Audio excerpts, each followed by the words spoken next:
আরে আপনারা? মা লক্ষ্মী কোথায়? আসুন না, ভেতরে আসুন না। হ্যাঁ, ভেতরে আসুন, ভেতরে আসুন।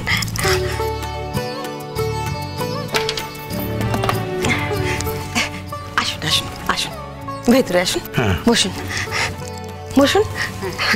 দাদা, দাদা, ও দাদা। কি হয়েছে জুই?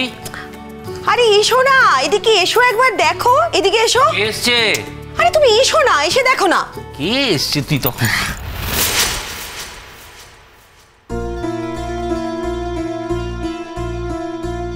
কি ব্যাপার হঠাৎ তোমরা? কেন তোমার বাড়িতে আসতে নেই? আসার কারণ তো কিছু নেই, তাই জন্যই বলছি। একদিনেই কি সম্পর্ক সব মুছে যায়?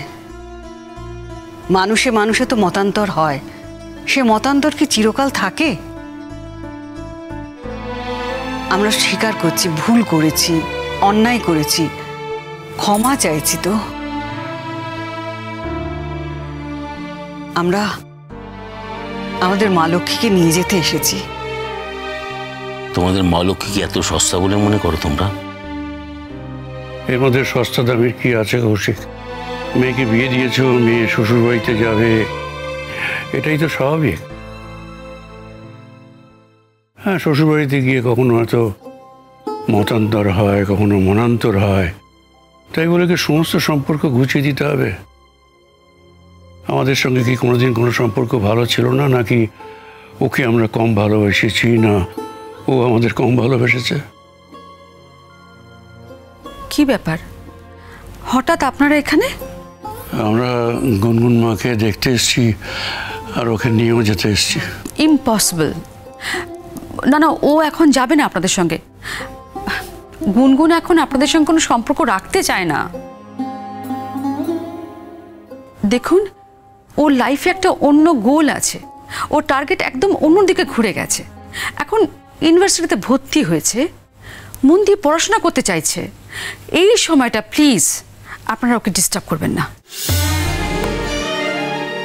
দেখো, গ্র্যাজুয়েশন তো আমাদের বাড়ি থেকেই করেছে, আর ফার্স্ট ক্লাসও পেয়েছে। হ্যাঁ, কয়েকদিন কৌশিক তোমার বাড়িতে ছিল ঠিকই, কিন্তু তাই বলে ও যে আমাদের বাড়ি থেকে খুব কষ্টে ছিল, এটা তো আমার মনে হয় না তোমাদের কখনো কোনোদিন বলেছে। শুনুন, ওর সঙ্গে যা হয়েছে না, এরপর ও আর ওই বাড়িতে যাওয়ার কথা ভাবছে না। কিন্তু না, ও কি বলছে সেটা ওর কাছ থেকে আমরা শুনতে চাই। এখনো তো সম্পর্কটা আছে, সব তো কাটান ছাড়ান করে পরিষ্কার হয়ে যায়নি। না, এখনো আছে, ঠিক আছে, কিন্তু বেশি দিন আর থাকবে না। কিন্তু আজকের দিন তো আছে। আমরা তো জানতে চাইতেই পারি ওর মুখ থেকে যে ও কি চায়, ও যেতে চায় কি যেতে চায় না আমাদের সাথে। জুই। হ্যাঁ বৌদি। একবার মা লক্ষ্মীকে ডেকে দাও না। আমার মনে হয় সবে এখন আর কিছু দরকার নেই। এরকম করে বলো না কৌশিক, আমরা বড় মনোকষ্টে আছি। দাদা, মনোকষ্টে আমিও আছি। মেয়ের বিয়ে ভেঙে গেলে কোনো বাবা কি আনন্দে থাকতে পারে? তুমি ভেঙে যাওয়ার কথা বলছো কেন? ভেঙে যাওয়া কি এতই সহজ? না, ভাঙা সহজ নয়, সেটা আমিও জানি। তাই জন্য তো একটা বছর ছিল তোমাদের বাড়িতে। তোমরা ওকে অনেক ভালোবাসা দিয়েছো, সেটাও আমি অস্বীকার করি না, কিন্তু সেটা তো এক পক্ষের ছিল না।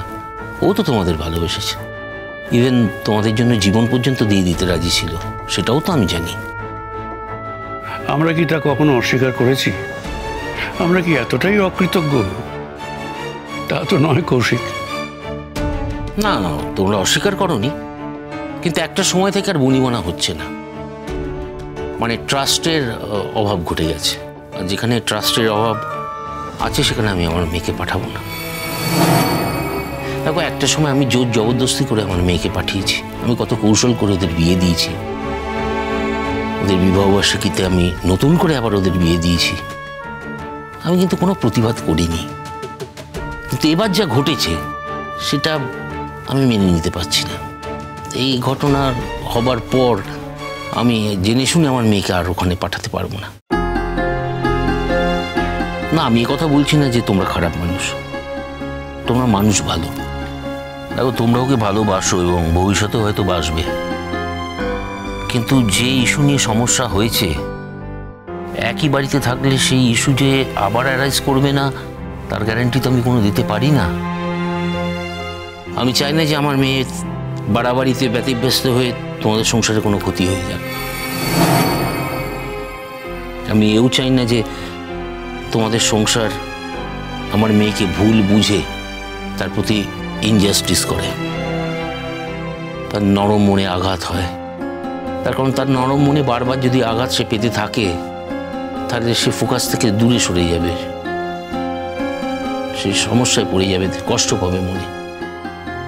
এখন যখন লেখাপড়াটাও করতে চাইছে তখন করুক না, আমরা তো এখন ডিভোর্স চাইছি না। পরে যদি তুমি বলছো না, কিন্তু আমি বলছি। আমি কথা বলছি, আমায় কথা বলতে দাও।